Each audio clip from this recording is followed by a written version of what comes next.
Senator Hall, I wasn't going to get up and speak on this one.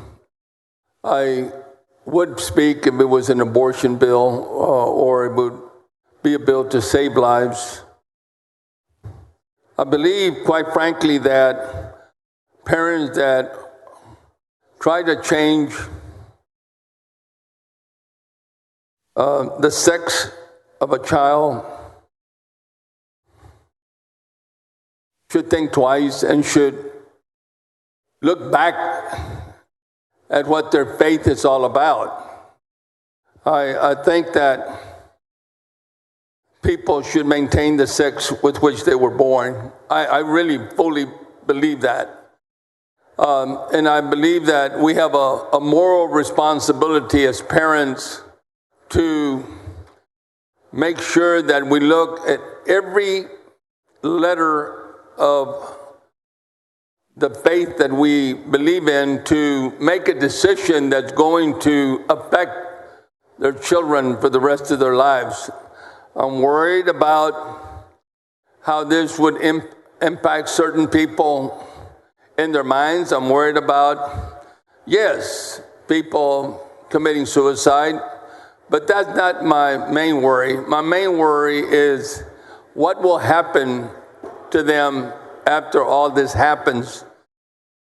And I think, again, it's a moral responsibility that we have to try to understand that we do have a responsibility, a major responsibility, to let God's will be done, especially when it comes to life.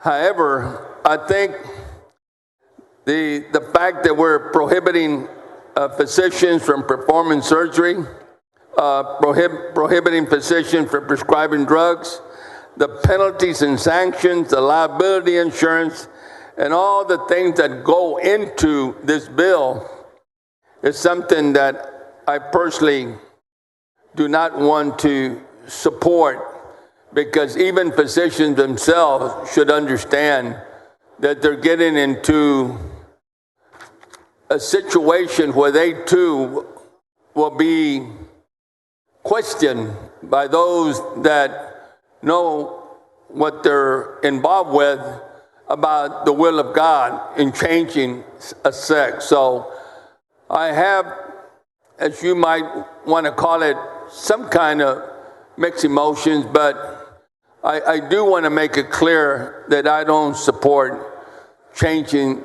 the sex of a child. But I also don't want to take part in in punishing anyone at this point that participate in such an endeavor. I think, again, I'll make it clear that this is a major moral obligation on the part of families, parents, to make sure that they think twice before they alter life as God wills it. So I wish you luck in your endeavor, quite frankly, because I don't want to see any child hurt. But at the same time, I think I place the responsibility of all that happens to that child back on the family, back on the parents, and not on those they go seek help with, if it's within the law. Thank you, Senator. And I agree with you that it should be God's will and God's plan. And just let me read you what, according to the World Professional Association for Transgender Health, transgender standard care, which HSS rely on, in most children, gender dysphoria disappears before or early in puberty. Indeed, WPATH recommends studies demonstrate that up to 94% of children referred for gender dysphoria, 94% in self-identified studies, will grow out of their gender dysphoria. Senator, that's a huge number, and that's what we're there to protect. This has nothing to do with someone becomes of age at 18, they can choose to do whatever they want to.